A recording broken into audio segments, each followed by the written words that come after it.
Hello दोस्तों, आप सभी का स्वागत है आपके अपने यूट्यूब चैनल इन्फॉर्मेशन पाथ में। जैसे कि आपको पता है कि हम एसपी टेट के जो प्रीवियस ईयर क्वेश्चन पेपर हैं जेबीटी वाले, हम उनको सोल्व करवा रहे हैं। मैथ के क्वेश्चन हम उसके बड़े ही आसान तरीके से अपने चैनल पर करवा रहे हैं और पर वीडियो हम 10 क्वेश्चन लेके आते रहते हैं, बिल्कुल अच्छे से आपको समझाते हैं। तो आप हमारे साथ जुड़े रहिए। यदि हमारी वीडियो अच्छी लगती है तो उसको लाइक करना, शेयर करना और चैनल को सब्सक्राइब ज़रूर करना है। आप चैनल को सब्सक्राइब नहीं करते क्योंकि आपको पता है कि एक वीडियो को बनाने में कितनी मेहनत लगती है। आपका एक सब्सक्राइब और लाइक हमें बहुत मोटिवेट करता है और आपके लिए हम और अच्छी अच्छी वीडियो लेकर आते रहेंगे। तो आपसे यही रिक्वेस्ट है कि आप चैनल को सब्सक्राइब कर बेल आइकन को ज़रूर दबा लिया करो, वीडियो को लाइक किया करो। और यदि किसी क्वेश्चन में आपको डाउट आता है, समझ नहीं आता, तो आप उसको कमेंट बॉक्स के अंदर छोड़ सकते हैं, हम उसको दोबारा से नेक्स्ट वीडियो में करवा देंगे। तो आज ये पार्ट नंबर 2 है हमारा, जो एचपी टेट जेबीटी का जून 2020 में होना था, अगस्त में हुआ था। तो उसका ये है 101 10 क्वेश्चन हम पीछे वाली वीडियो में कर चुके हैं, यानी कि आज का 11वां क्वेश्चन और क्वेश्चन पेपर के अनुसार 101वां क्वेश्चन। तो आइए हम शुरुआत करते हैं अपनी क्लास की।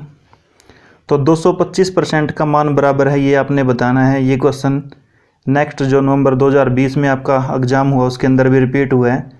तो जो है क्वेश्चन रिपीट होते रहते हैं, तो आप इनको अच्छे से किया करो, आपको फ़ायदा होगा। ऑप्शन भी एज इट इज़ रिपीट होते हैं, तो आपको सॉल्व करने की भी ज़रूरत नहीं है। आपको यदि क्वेश्चन देखा है तो आपका जल्दी से आप सॉल्व कर दोगे।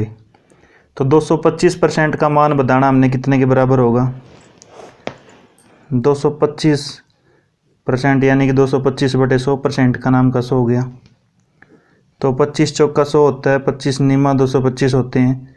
तो ये आ गया 9:4 और किस ऑप्शन में है? ऑप्शन नंबर ए में। तो एक का जो करेक्ट आंसर है आपका ए, 9:4। अब चलते हैं क्वेश्चन नंबर 102 पर। एक कार 120 किलोमीटर की दूरी 4 घंटे में तय करती है। उस कार की गति कितनी बढ़ाई जाए कि वह उसी दूरी को 3 घंटे में तय करे? कोई सूत्र नहीं लगाना है, बस सीधा आपने क्वेश्चन पढ़ना है और ऐसे लिखते जाना है। यानी कि दूरी कितनी तय करती है वो? 120 किलोमीटर की, ठीक है। टाइम कितना ले लेगी? दूरी बटे समय यदि कर देते हैं तो चाल आ जाएगी, वो लेती है 4 घंटे, ठीक है। तो इसको कट कर दो, 4 × 12 और 0 एस्टीज 4 हावर में तय करती थी, यानी कि 30 किलोमीटर प्रति घंटा उसकी स्पीड है, ठीक है। अब वो उसी दूरी को 3 घंटे में तय करे, दूरी वही रखनी है, दूरी आपने चेंज नहीं करनी है, उसी दूरी की बात हुई है। तो 120/3 यानी कि 3 घंटे में तय करनी है। अभी उसकी चाल देख लो कितनी होगी, 3 चौके 12 यानी कि 40 किलोमीटर पर हावर हमने उसकी चाल करनी पड़ेगी यदि इस दूरी को हमने 3 घंटे में तय करवाना है, ठीक है। पहले इस दूरी को 4 घंटे में तय कर रही थी, तो हमने इसको डिवाइड कर लिया 4/120 नहीं सॉरी 120/4, तो 4 × 12 30 किलोमीटर प्रति घंटे वो जा रही थी। अब हमने इस दूरी को 3 घंटे में तय करवाना है, तो 3/120 तो कट कर दोगे, 40 किलोमीटर प्रति घंटा उसको चलाना पड़ेगा यदि इस दूरी को 30 किलोमीटर 3 घंटे में तय करना है। तो देख लीजिए, पहले दूरी 30 थी, अब नहीं सॉरी पहले चाल जो स्पीड थी कार की वो 30 किलोमीटर प्रति घंटा थी, अब आई है 40 किलोमीटर प्रति घंटा। कितनी बढ़ गई? 10 किलोमीटर प्रति घंटा गाड़ी की चाल में बढ़ानी पड़ेगी। तो इसका करेक्ट आंसर होगा 102 का ए। 102 का ए आपका करेक्ट आंसर है। तो चलिए नेक्स्ट क्वेश्चन पर चलते हैं। तो क्वेश्चन नंबर 103 देख लीजिए। ये क्वेश्चन जो है कंटिन्यू 10 क्वेश्चन जो है रिपीट हैं 2020 नवंबर एग्जाम में। यदि दो संख्याओं का लैस है वह सेव है, नहीं बोले तो मैस है, यानी कि एलसीएम और एचसीएफ 280 और 14 हैं, उनमें से एक संख्या 70 है, तो दूसरी संख्या क्या होगी? तो आपने यहाँ एक फॉर्मूला ध्यान रखना पड़ेगा। पहली संख्या गुणा दूसरी संख्या और वो बराबर किसकी हो जाएगी, लेस है यानी कि एलसीएम गुणा मैस है महत्तम समापवर्तक यानी कि एचसीएफ। ठीक है, तो ये फॉर्मूला याद रखना है, पहली संख्या गुणा दूसरी संख्या बराबर है एलसीएम गुणा एचसीएफ। ठीक है, तो इधर देख लीजिए आपको दिया क्या गया है, एक संख्या आपको 70 दे दी गुणा दूसरी संख्या हमने निकालनी है। ठीक है, बराबर है एलसीएम और एचसीएफ कितना दिया है 280, एलसीएम दिया है, एचसीएफ कितना दिया है 14। तो इधर दूसरी संख्या, इधर इसके गुणा में है पहली संख्या, इधर दूसरी संख्या। यदि ये इधर गुणा में है 70, इसके इधर ले जाऊंगा तो इनके नीचे आके भाग में हो जाएगा और इधर बचेगा सिर्फ दूसरी संख्या। तो ये इधर रह गया दूसरी संख्या बराबर है 280 गुणा 14। ये इधर गुणा में था 70, इधर आके भाग में हो गया 70। 14 पंजे 70 होते हैं, 5 पे इसको काटोगे 25, 3 5 6 का 30। तो करेक्ट आंसर इसका 56 आ जाएगा। तो एक संख्या उनमें से क्या होगी 56। यहाँ पर आपको दूसरी संख्या दी जा सकती है तो वो भी इधर डिवाइड में आ जाएगी, फिर पहली निकल जाएगी। इधर दोनों संख्याएं दी हो सकती है तो इनमें से एलसीएम और एचसीएफ में से एक पूछ लेगा तो ये इधर डिवाइड में आ जाएगा। ठीक है, तो 4 टाइप के क्वेश्चन यहाँ से बन सकते हैं, तो आप ज़रूर इन क्वेश्चन को कर दोगे। अब चलते हैं क्वेश्चन नंबर 104 पर। क्वेश्चन नंबर 104 देख लीजिए, निम्न में से कौन सी संख्या -5/6 तथा 7/8 के बीच में नहीं है। ठीक है, आपने देखना है कि इनके बीच में नहीं है। अब मैं बता देता हूँ आपको, -5/6 जब आप इसको भाग दोगे तो कितना आएगा, ना जाने की 0, दशमलव इधर 50 हो जाएगा। तो माइनस आपने साथ में लगा देना है, 6 8 48, एक पॉइंट तक ही चलाओ इसको। ठीक है, फिर इधर चलाओ 7/8 को, तो ना जाने की 0, फिर पॉइंट लग गया 70 हो गया, 88 64, 6 बच गया, इसको भी एक पॉइंट तक चलाओ। यानी कि -0.8 से 0.8 के बीच की आपने संख्या देखनी है। जब आप इसको भाग दोगे -5/8 को तो ये हो जाएगा आपका वही ना जाने की 0.8 यानी कि -0.6 आ जाएगा। -0.6 कहीं इधर आता होगा तो ये इसके बीच में आएगी। -17/24 तो ना जाने की 0 माइनस इसके आगे लग जाएगा, लगभग ये आपका 7 पे चला जाएगा। तो ये 7 पे चला जाएगा, आपका 170 हो जाएगा 168 के लगभग। तो -0.7 -0.8 से पहले आता है, तो ये भी इसके बीच में है। ये भी -3/4 -3/4 को देख लीजिए, माइनस एज इट इज़, ना जाने की 0 30 हो गया, 4 7 28, तो ये भी इसके बीच लाई करेगा। बची क्या, ये ही आएगा लगभग 0.110 हो जाएगा, 12 9 108। तो -0.9 किससे आगे आएगा, -0.8 से आगे आएगा -0.9। तो ये संख्या इनके बीच में लाई नहीं करती, इसलिए इसका करेक्ट आंसर हो जाएगा D 104 का। ठीक है, समझ आया होगा आपको ज़रूर। अब चलते हैं क्वेश्चन नंबर 105 पर। इसमें आपने फॉर्मूला भी नहीं लगाना है, ये भी एज इट इज हो जाएगा। देख लीजिए, इसको समझ के ही करना है बस। इन पे पूरे टॉपिक पे क्लास लेकर मैं ज़रूर आऊँगा, ज़रूर आपको क्लास देखने को मिलेगी टाइम एंड वर्क पर। जितने भी टॉपिक के क्वेश्चन आए हैं, हर एक टॉपिक पर मैं क्लास भी लेनी शुरू करूँगा जल्दी ही HP टेट के लिए। तो आपकी कोई भी वीडियो मिस ना हो, इसलिए आप चैनल को सब्सक्राइब जरूर कर लें और बेल आइकन को दबा लें, ताकि आने वाली वीडियो का नोटिफिकेशन आपको मिलता रहे। तो चलते हैं हम हमारे नेक्स्ट क्वेश्चन पर। तो इधर आपने देखना है 10 आदमी या 12 औरतें एक काम को 10 दिन में करती हैं, तो 5 आदमी और 6 औरतें इकट्ठे उस काम को कितने दिनों में करेंगी, ये आपने बताना है। ठीक है, तो 10 आदमी या तो लेने हैं 10 मैन या 12 वोमेन, इन दोनों में से कोई एक करेगा उस काम को। टाइम कितना लगा देगा, 10 दिन। ठीक है, 10 डेज। तो मान लिया उस काम को 10 आदमी करते हैं। ठीक है, और दिन कितने लगाते हैं, 10 × 10 यानी कि 100 काम होगा कुल टोटल। वर्क कितना हो जाएगा हमारा, काम हो जाएगा 100। ठीक है, अब आगे क्या कर दिया, आदमी कितने कर दिए 5। यह आपने ध्यान रखना है। आदमी यहाँ पर कितने कर दिए? 5। ठीक है, तो आपको क्या बोला गया शुरुआत में? 10 आदमी किसके बराबर हैं? 12 वुमेन के। ठीक है, समझ आ रहा होगा। 10 आदमी किसके बराबर दिखाए गए हैं? 12 औरतों के। आगे बोल दिया कि 5 आदमी, तो औरतें कितनी? जब इनका आधा हो गया तो इनका भी आधा हो जाएगा, यानी कि 5 मैन किसके इक्वल आ गए? 6 वुमेन के। समझ आ गया होगा ना अच्छे से। 10 आदमी 12 औरतों के बराबर है, ऐसा इसमें क्वेश्चन में दिया गया है।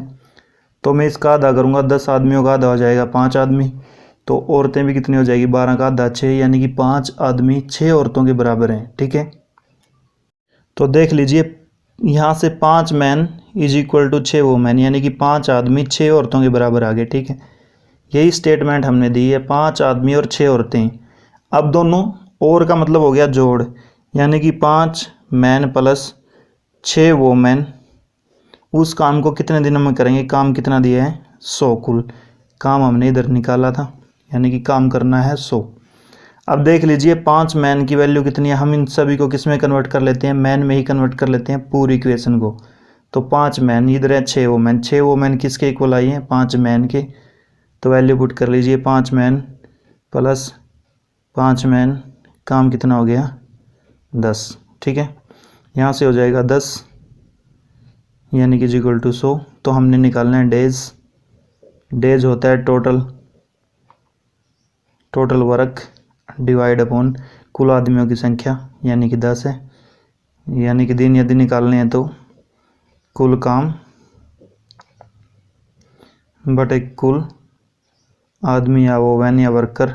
ठीक है, तो 10 बटे 100, तो दिन निकल आया 10। वो काम कितने दिनों में हो जाएगा? 10 दिनों में। इसका करेक्ट आंसर 105 का बी। अब चलते हैं क्वेश्चन नंबर 106 पर। 105 का आ गया आपका बी। क्वेश्चन नंबर 106 पर चलते हैं। क्वेश्चन नंबर 106 देख लीजिए, निम्न में से कौन सा 1 के बराबर है? अब देख लीजिए 1 के बराबर, मैं आपको आप इस क्वेश्चन को ऐसे ही सोल्व कर दोगे, मैं बता देता हूँ आपको। मान लिया इधर है 2 और उसकी पावर है 0। यदि किसी की पावर 0 हो तो वो किसके बराबर होते हैं? 1 के बराबर होता है। ध्यान रखना है, यदि किसी की पावर 0 है तो वो 1 के बराबर है। अब आपको सीधा ही ऑप्शन दिखाई दे रहा होगा, ऊपर वाले को लेके करो। 2 की पावर 0 है तो 1 प्लस 1 प्लस 1, ये तो 3 के बराबर हो गया। पूछा किसके? 1 के बराबर। दूसरे को देख लीजिए, 2 की पावर 0, यानी कि 1 गुणा 1 गुणा 1। 1 को जितनी बार भी गुणा करोगे कितना आएगा? 1 गुणा 1 गुणा 1, तो वो 1 ही आएगा। और यही क्वेश्चन में पूछा गया, तो 16 का करेक्ट आंसर आपका बी। अब चलते हैं क्वेश्चन नंबर 117 पर। यह थोड़ा डाउटफुल क्वेश्चन है। प्राकृतिक संख्याएं किसके समृद्ध नहीं है? यानी कि natural number are not closes under. इनमें से एडिशन, सब्सट्रैक्शन, मल्टीप्लिकेशन या फिर डिवीजन। इसका आंसर डिवीजन भी दिया गया है और इसका आंसर आ सकता है सब्सट्रैक्शन भी आ सकता है। ठीक है, तो इसमें सस्पेंसिव है, आप देख लीजिए, मैं बता देता हूँ कैसे ये होगी। यदि नेचुरल नंबर है जैसे 1 2 3 4, जितने भी इनको जोड़ करेंगे 1 प्लस 2 यानी कि 3, तो ये क्या आ गया? नेचुरल नंबर ही आएगा। इनको घटाएंगे तब 1 माइनस 2, तो -1 आया। ये नेचुरल नंबर थोड़ी है, तो इधर सब्सट्रैक्शन जो है इसका नहीं आ सकता, सॉरी आंसर आ सकता है। मल्टीप्लिकेशन करोगे 1 गुणा 2, फिर 2 आएगा। डिवीजन करोगे यानी कि 1/2 0.5, तो यहाँ भी सस्पेंसिव है। तो इसका आप देख लेना क्वेश्चन का आंसर क्या हो सकता है। ऑप्शियल की में क्या दिया है वो देख लेना आप। 107 का जो है जो आंसर है वो। ठीक है, क्वेश्चन नंबर 107 है ना, प्राकृतिक जो संख्याएं किसके समृद्ध नहीं है? योग के, व्यवकलन के, गुणन के, भाग के, यानी कि एडिशन के, सब्सट्रैक्शन के, मल्टीप्लिकेशन के और डिवीजन के। इसका जो आंसर है डिवीजन और सब्सट्रैक्शन, इनमें से ही आएगा। 2 ऑप्शन हो सकते हैं इसके, तो आपने चेक कर लेना है कि इसका करेक्ट आंसर कौन सा होने वाला है। अब चलते हैं क्वेश्चन नंबर 108 पर। एक सम the name of a regular polygon of 4 side is called. एक सम बहुभुज जिसकी 4 भुजाएं होती है उसे क्या बोलते हैं? ये आपने बताना है। जिसकी 4 भुजाएं होती हैं उसको आप, उसके बारे में आपने बताना है, उसको क्या बोलते हैं? तो रेगुलर पॉलीगन किसको बोला जाता है? जिसकी चारों साइड्स इक्वल हों और इंटरनल एंगल भी इक्वल हों।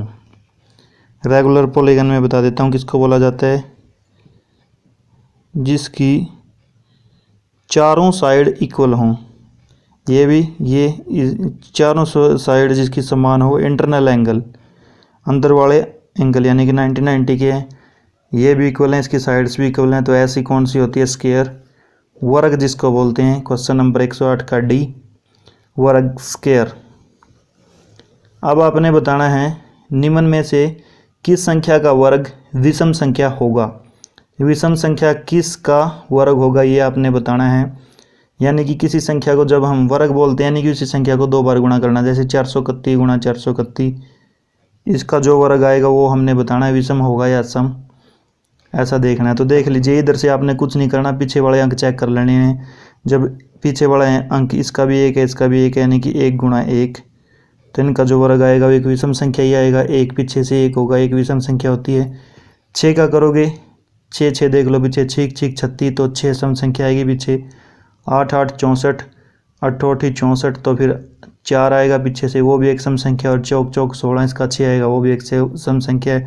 इसलिए इसका करेक्ट आंसर होगा 431 109 का ए। अब चलते हैं क्वेश्चन नंबर 110 पर।